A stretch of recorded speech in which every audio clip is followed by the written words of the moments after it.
여러분 안녕하십니까. 부동산 학교론 한동균입니다. 자, 이번 시간은 이 부동산 시장, 여러분이 부동산 우리가 경제론 수요 공급 배웠죠. 그럼 수요와 공급이 만나는 시장이 바로 부동산 시장이죠.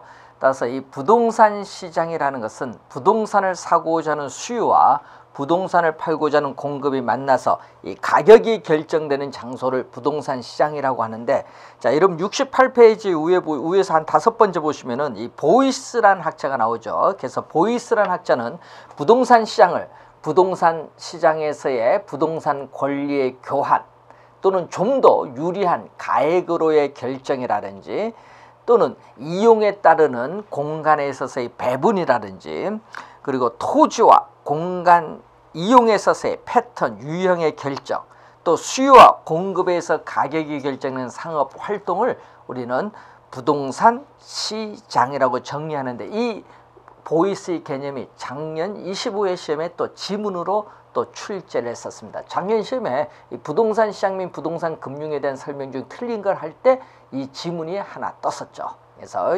보이스의 개념이 하나 떴었고요. 자, 부동산 시장의 기능. 최근의 문제를 보면요, 이 부동산 시장의 기능과 특성에 대한 설명 중 틀린 걸 이렇게 자주 출제하기 때문에 우선 기능이 어떤 기능이 있느냐 또 확인을 한번 해 두실 필요가 있겠죠. 자, 이 부동산 시장의 기능을 묻는 거죠. 기능. 자, 우선 부동산 시장의 우선은 기능을 보게 되면은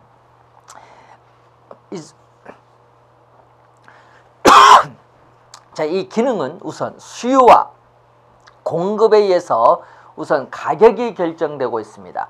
그럼 이 가격이 결정되면은 우리가 토지는 부증성에 의해서 한정되어 있기 때문에 이 가격에 따라 우리가 수요자에게 자원이 배분되는 기능을 가지고 있습니다. 자원 배분의 기능. 그리고 또 시장에서 가격이 결정되면은 우리가 수요자와 공급자 사이에 뭐가 되죠? 이 가격에 따라 교환의 기능이죠. 자, 이 매매와 임대차에 있어서의 교환의 기능, 즉 현금과 부동산의 교환 또는 경기 침체 시에 부동산 평가를 통한 부동산의 맞교환이 나타나기도 합니다. 자, 그리고 또 부동산 시장의 매도자와 매수자와 같은 의사결정 주체에게 이 공인중개사가 시장에 개입을 해서 정보를 제공하는 기능이 있겠죠. 자, 여러분이 이런 거죠. 자, 이 매도자가 처음 불러본 가격이 우리가 5억이다. 근데 매수자가 처음 부른 가격이 3억이다. 처음 부른 가격이 호가인데 호가의 가격 차이가 있으니까 거래 계약이 체결이 되지 않습니다. 자, 그래서 매도자, 매수자 양쪽에 공인중개사가 시장에 개입을 해서 유용성 있는 정보를 제공해주는 정보 제공의 기능이 있죠. 그렇기 때문에 이 매도자가 제안한 가격은 점점 우리가 하락을 할 것이고 매수자가 제안한 가격은 점점 이렇게 시간의 경과감에 따라 상승합니다. 그러다가 어떻게 돼요? 이 매도자가 더 이상 양보할 수 없는 하한 가격, 또 매수자가 더 이상 양보할 수 없는 가격이, 양보할 수 없는 상한 가격이 이 시간에서 어떻게 돼요?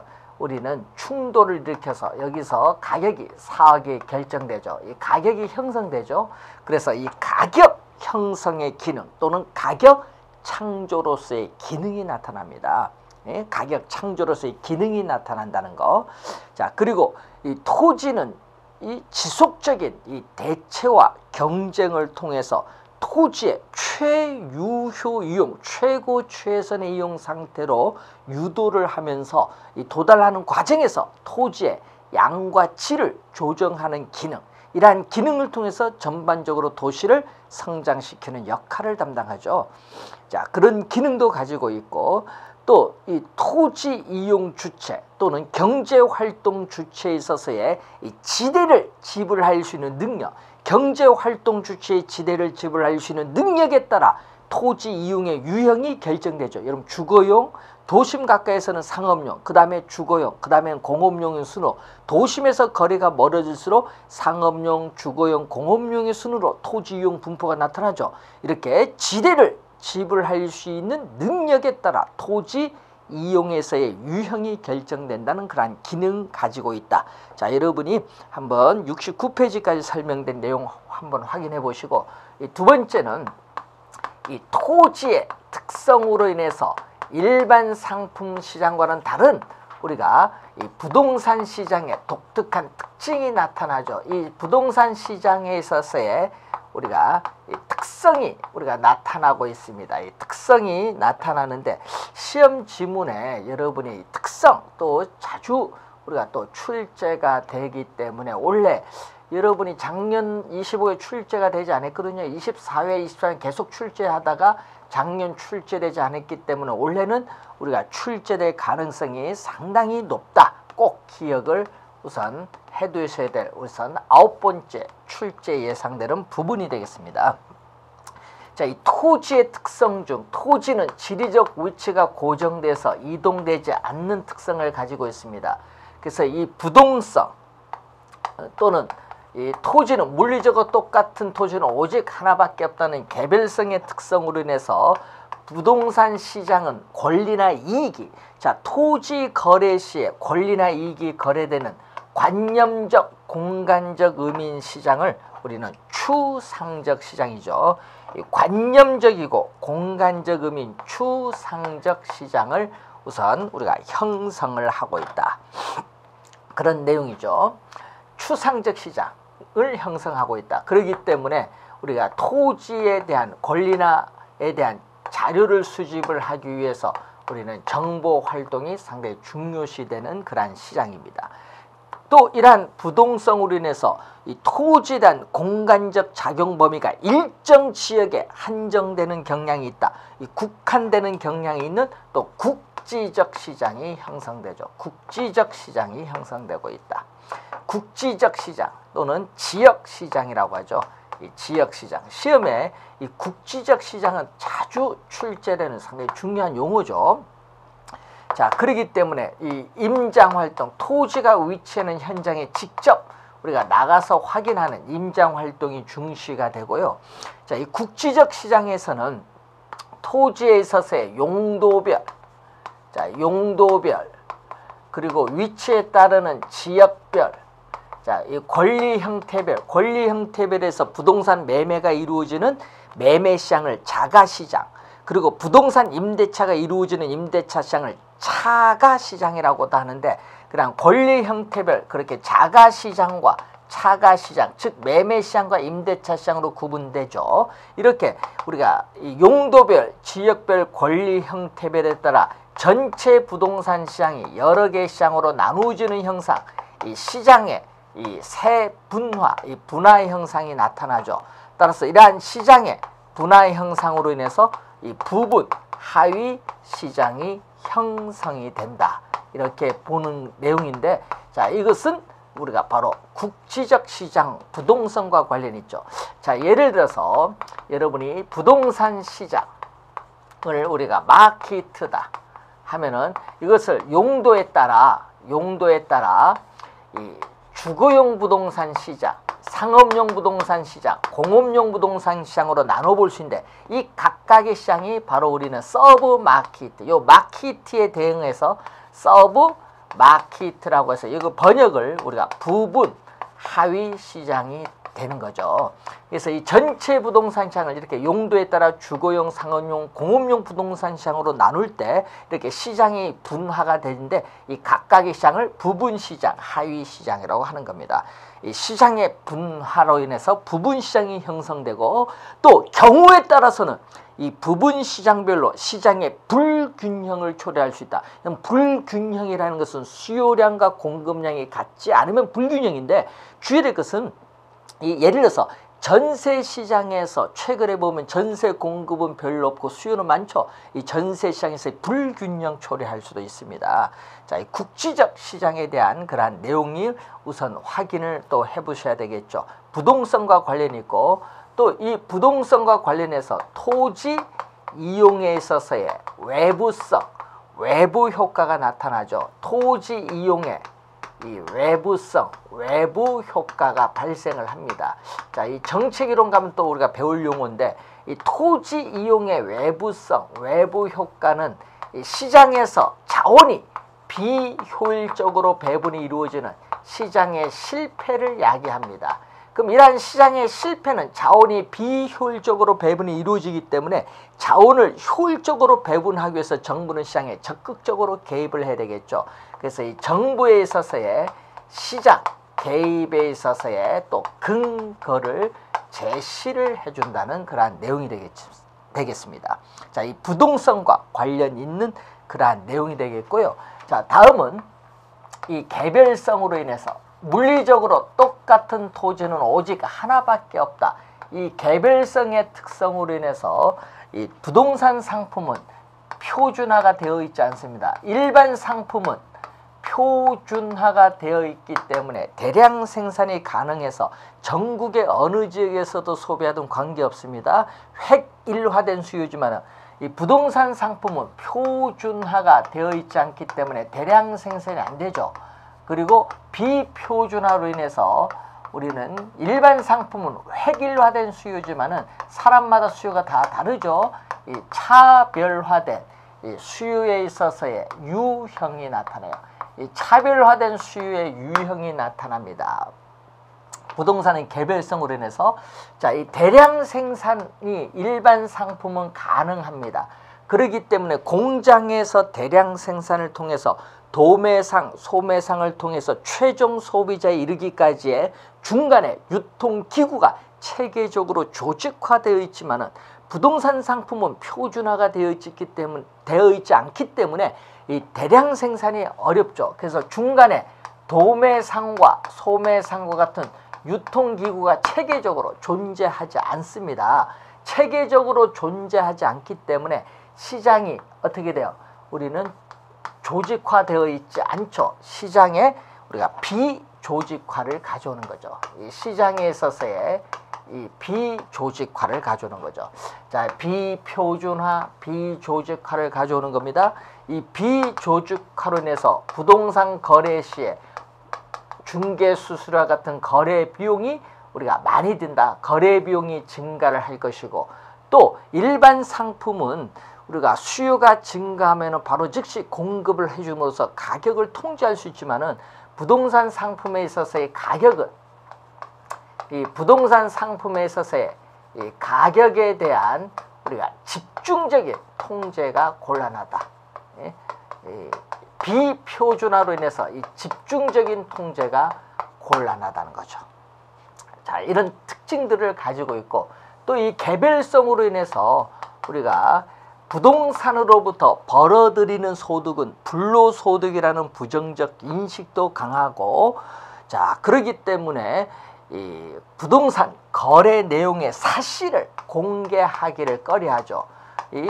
이제 왜냐하면은 또 자금 출처에 대한 세무당국의 조사도 있기 때문에 거래의 은밀성, 비공개성이 나타납니다. 그렇기 때문에 부동산에 대한 자료, 정보 수집이 곤란하고 또 정보 수집을 하는데 비용도 증가하고 또 정보 가치의 신뢰도도 저하된다는 특징을 가지고 있다. 거래에 있어서의 은밀성, 비공개성이죠. 거래의 은밀성 특성입니다. 이 부동산 시장의 특성.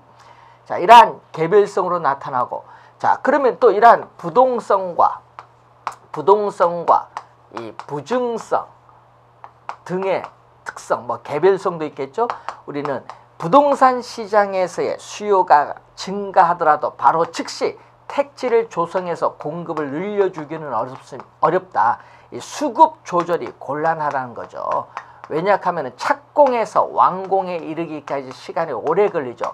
공급에 시차가 존재하기 때문에 이 수급 조절이 곤란합니다. 따라서 단기적으로 부동산 시장에서의 부동산 가격에 왜곡이 발생할 가능성이 높다. 자, 이 지문이 여러분 시험 문제 최근 한 4번 정도 출제된 상당히 중요한 지문이죠. 잘 알아두셔야 될 부분이 되겠습니다. 자, 그리고 또 가격이 비싸요. 일반 상품과는 달리 부동산 상품은 가격이 비쌉니다.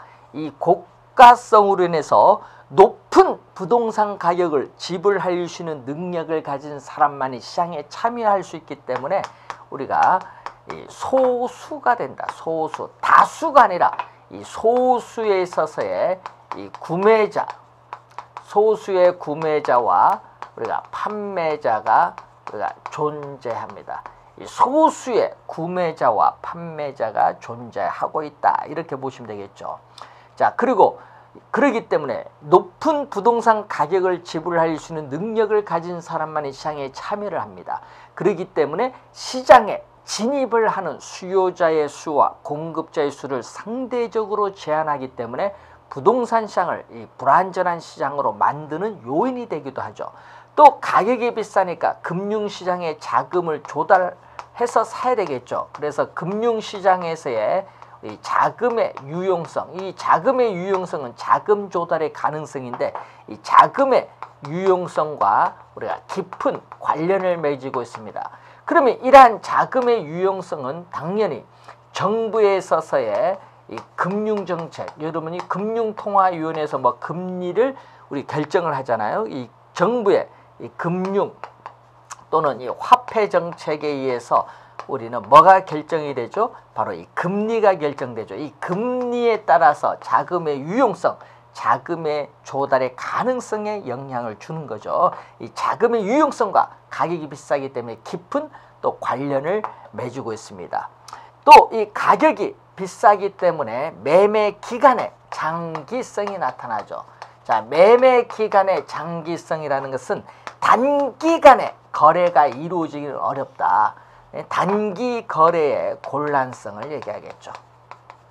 자, 매수자 입장에서는 가격이 비싸기 때문에 이 부동산을 구매하는 자금을 모으는데 시간이 오래 걸리고, 매도자 입장에서는 황금성의 곤란이죠. 여러분, 황금성이라는 것은 이 부동산을 처분하여 현금화하는 데 걸리는 시간을 황금성인데, 이 부동산은 이 처분하여 현금화하는데 통상 약 3개월 정도 걸리다 보니까 이 황금성의 곤란으로 인해서 단기간에 거래가 이루어지기는 곤란한 겁니다. 매매 기간에 장기성을 우선 나타내죠. 고가성으로 인해서 나타나고요. 또 토지의 여러 가지 특성으로 인해서 또 뭐가 많아요? 토지의 여러 가지 특성으로 인해서 부동산 시장은 또 법적 제한이 많아요.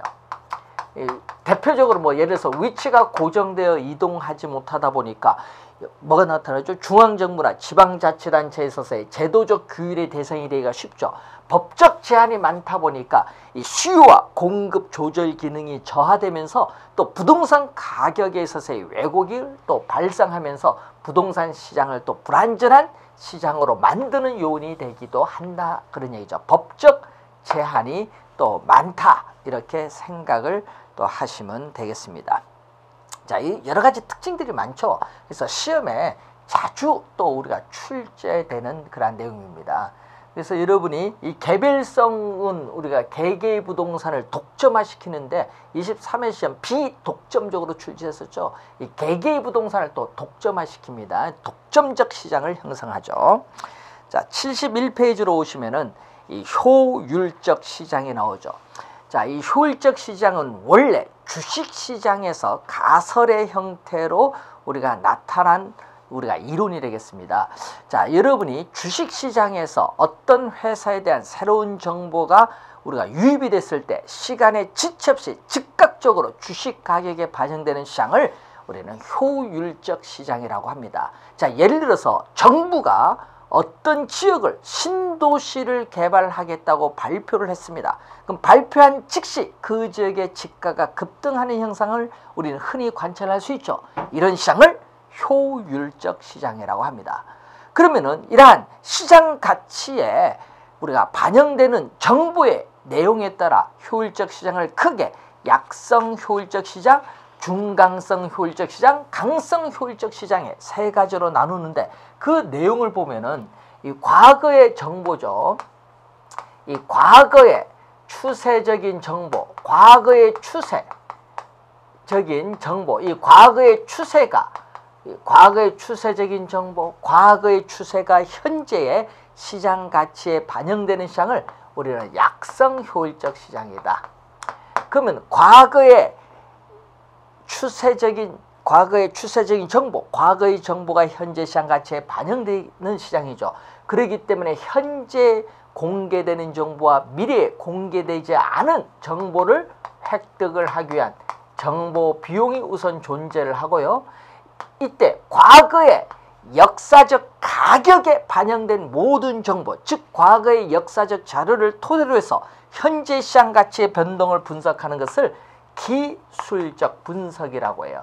자, 여러분이 증권회사 가면은 어떤 A라는 회사의 오늘 주가가 어느 정도 될 거냐 예측을 해야 되는데, 이것은 예를 들어서 그 A라는 회사의 과거 60일 동안의 주가의 흐름을 여러분이 분석을 하는 거죠. 그걸 분석을 해서 우리가 오늘 주가가 어떻게 변동할 것인가 예측하는 이런 게 기술적 분석인데, 약성 효율적 시장의 참여자들은 모두 기술적 분석을 하고 있다고 전제를 하고 있고, 또 이러한 약성 효율적 시장의 투자자들은 기술적 분석을 통해서 나타난 여러 가지 기술적 지표를 가지고 투자를 한다 하더라도 이 초과 이윤은 획득을 할 수 없다는 내용이죠. 자, 이 초과 이윤이란 용어는, 이 초과 이윤은 총 수입과 이 총 비용이 어떻게 돼? 총 수입이 총 비용보다 크면은 이윤이 발생한 거죠. 자, 이 초과 이윤이고 정상 이윤은 이 총 수입과 총 비용이 같아요. 총 수입과 총 비용이 같기 때문에 초과 이윤은 존재하지 않죠. 초과 이윤은 제로입니다. 그래서 정상 이윤은 초과 이윤도 없고 손실도 없는 상태를 정상 이윤인데, 그러면 약성 효율적 시장의 투자자들은 기술적 분석을 통해서는 초과 이윤은 얻을 수 없어요. 초과 이윤은 얻을 수 없지만은 뭐는 얻을 수 있다? 당연히 정상 이윤은 획득할 수 있다, 이런 얘기죠. 기술적 분석을 통해서는 초과 이윤은 얻을 수 없지만은 이 정상 이윤은 얻을 수 있고, 또 약성 효율적 시장에서는 우수한 정보는 약성 효율적 시장에서는 과거의 정보만 반영됐기 때문에 우수한 정보라는 것은 현재 공개되는 정보와 이 공개되지 않은 우리가 정보가 우수한 정보인데, 이러한 약성 효율적 시장의 투자자들이 우수한 정보를 획득을 하여 투자를 한다. 그럼 우수한 정보를 획득하여 우리가 투자를 하면은 이 경우에는 초과 이윤은 우리가 얻을 수 있다. 이 경우에는 초과 이윤을 얻을 수 있다는 거죠. 자, 우선 확인을 해 두셔야 되겠고, 이 과거의 추세적인 정보뿐만 아니라 현재 공개되는 이용 가능한 모든 정보, 현재 공개가 되고 있는 이용 가능한 모든 정보. 자, 과거의 추세뿐만 아니라 현재 공개되는 이용 가능한 모든 정보까지 현재 시장 가치에 반영되는 이 시장을 우리는 또 중강성 효율적 시장인데, 중강성 효율적 시장은 과거와 현재의 정보만 반영됐기 때문에 이 공개되지 않은 미래의 정보를 획득하기 위한 또 정보 비용이 또 존재를 하겠죠. 정보 비용이 존재하고, 이때 이 두 가지를 더한 거죠. 과거의 추세적인 정보와 현재 공개되는 이용 가능한 모든 정보 더해주면 공표, 공식적으로 발표된 공표죠. 이 공표된 정보, 공식적으로 발표된 정보, 과거에 이미 발표된 정보, 현재 공개되는 정보, 이 공식적으로 발표된 정보. 자, 예를 들어서 삼성전자가 올해 사업 실적, 영업 계획, 투자 계획 이런 걸 발표를 한 거죠. 이 공식적으로 발표된 이 정보를 토대로 해서 우리가 현재 시장 가치의 변동을 분석하는 것을 이 기본적 분석이라고 합니다. 기본적 분석. 자, 이 기본적 분석인데, 이 기본적 분석을 통해서도 이 중강성 효율적 시장의 투자자들이 기본적 분석을 통해서 투자를 한다 하더라도 초과 이윤은 얻을 수 없어요. 그렇지만 또 정상 이윤은 얻을 수 있다. 예? 초과 이윤은 얻을 수 없지만 정상 이윤은 얻을 수 있죠. 뭐를 통해서? 이 기본적 분석을 통해서. 자, 어떤 시장이 중강성 효율적 시장이라면 그 시장은 약성 효율적 시장을 포함하고 있기 때문에 약성 효율적 시장의 성격도 아울러 가지고 있다. 이렇게 볼 수 있고요. 또 중강성 효율적 시장에서도 어떻게 돼요? 우수한 정보, 즉 비공개된 미래의 우수한 정보를 획득하여 투자하면 또 초과의 이윤을 얻을 수 있습니다. 자, 이런 내용 잘 확인을 해 두시고, 자, 이 공표된 정보뿐만 아니라 이 공표되지 않은 정보, 자, 이 공표되지 정보뿐만 아니라 공표되지 않은 정보, 예를 들면은 이 기업의 비공개된 내부 정보죠. 이 기업의 주식시장의 비공개된 내부 정보인데, 이 공표된 정보든 공표되지 않은 정보든 이미 시장 가치에 모두 반영이 되는 이 시장을 우리는 강성 효율적 시장인데, 자, 강성 효율적 시장은 과거, 현재, 미래의 모든 정보가 이미 시장 가치에 반영됐기 때문에 이 정보를 획득하기 위한 비용이 존재하지 않습니다. 자, 그렇기 때문에 이 완전 경쟁 시장은 자원이 효율적으로 배분이 이루어지는 시장으로서 이상적 시장인데, 이 완전 경쟁 시장의 조건이 4가지가 있어요. 다수의 구매자와 판매자가 존재하고, 이 다수의 판매자가 판매하는 상품의 동질성은 있어야 되겠고, 시장에 진입하고 퇴거하는 우리가 자유롭다. 그리고 완전한 정보가 있어요. 여러분이 완전 경쟁 시장의 조건, 성립 조건 중에 완전한 정보, 이 상품에 대한 모든 정보가 시장에 완전히 공개되어 있어야 되는 완전한 정보인데, 이 강성 효율적 시장은 이 완전 경쟁 시장의 완전한 정보라는 가정에 가장 잘 부합되는 시장, 이 가장 잘 부합되는 시장이기 때문에 우리는 강성 효율적 시장이야말로 우리는 진정한 의미의 효율적 시장이라고 한다. 진정한 의미의 효율적 시장이라고 한다는 얘기죠. 자, 그러면 이 강성 효율적 시장의 투자자, 강성 효율적 시장의 투자자들은 시장에 과거, 현재, 미래의 어떠한 정보를 이용해서 투자를 한다 하더라도 결코 어느 누구도 초과 이윤을 획득할 수는 없다.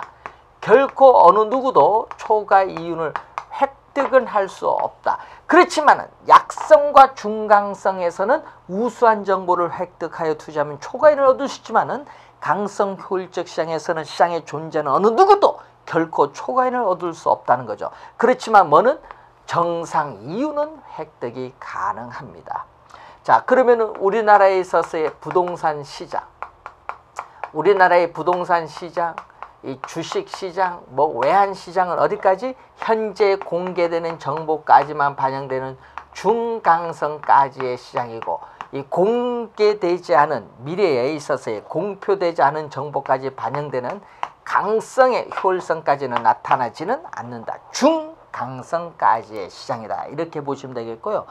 자, 그리고 또 어떠한 형태의 효율적 시장이 시장에 존재하고 있는가는 나라마다 다를 수가 있고, 또 효율성의 정도도 나라마다 다를 수가 있다. 동일한 게 아닙니다.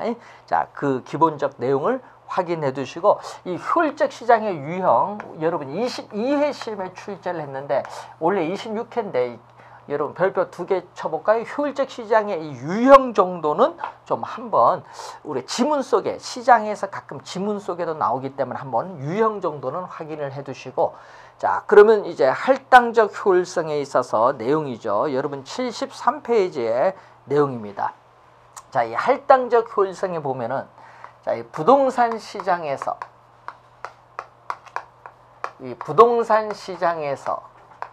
이 매수자가 얻을 수 있는 임대료 수익률이 있어요. 자, 이 부동산 시장에서 매수자가 얻을 수 있는 임대료 수익률이 있고, 이 자본시장에서 우리가 매도자가 얻을 수 있는 위험을 감안한 우리가 수익률이 있어요. 자, 그런데 우리가 이 부동산 시장에서 수익률이 높다. 자, 이 매수자에서 수익률, 매수자가 위험을 감안해서 자본시장에 얻을 수 있는 수익률이 4%인데, 만약에 요 임대료 수익률이 8%다. 이래서 상가 임대료 수익률이 8%다. 이렇게 크면요, 수익률이 낮은 곳에서 수익률이 높은 쪽으로 자금 이동하죠. 자, 자금이 이동을 하면 어떻게 돼요? 부동산 시장에서의 이 부동산에 대한 수요는 증가하죠. 자, 여러분이 부동산 시장에서 부동산에 대한 수요가 증가를 하게 되면은 부동산 가격은 상승을 하겠죠. 그럼 부동산 가격은 우리가 상승을 하게 되면 수익률은 어떻게 돼요?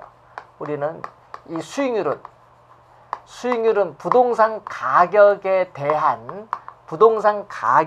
대한 순수익과의 비율이기 때문에 부동산 가격이 오르면 수익률은 하락을 하죠. 언제까지 하락을 한다?